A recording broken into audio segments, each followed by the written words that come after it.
Kano ke katundu kaffe akobadde okimanyi mu malindirire.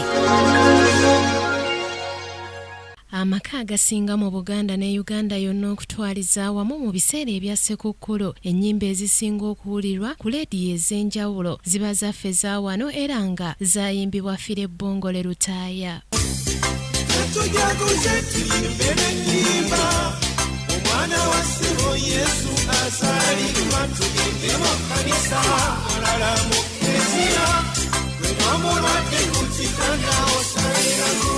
Ono okuyimba kwa muli Musaayi era ng'oggyeko obuyimba obuwoomera amatu obwa Ssekukkulu n'obukwata ku mbeera zaffe eza bulijjo n'endwadde ya mukenenya nabo teyabulekaayo. Kinajjukirwa nti ye musajja Omufirika eyasooka okwatuukiriza nga bwe yalina akawuka ka mukenenya nga mu kino yakuba kakuyege ow'okulwanyisa okusosola abalwadde ba mukenenya abaasosolebwanga abooluganda n'emikwano. Ennaku z'omwezi nga 14 omwezi ogwokuna omwaka 1989 lunaku lwa byafaayo nnyo mu Uganda anti lwe yavaayo n'alangirira mu lujjudde. Ekigendererwa kye kyali kya kusomesa awamu n'okumanyisa bannayuganda n'ensi yonna nti ddala mukenenya gy'ali. Wadde nga yabamanyisa era bangi baamusosolanga. Kino tekyamumalaamu maanyi, yayongera mu maaso n'okumanyisa abantu kubanga bangi siriimu baali bamuyita ddogo. Olunaku olw'enkya tosaanidde kusubwa ekitundu ekyokusatu ku bulamu bwa Fire Bongole Lutaaya.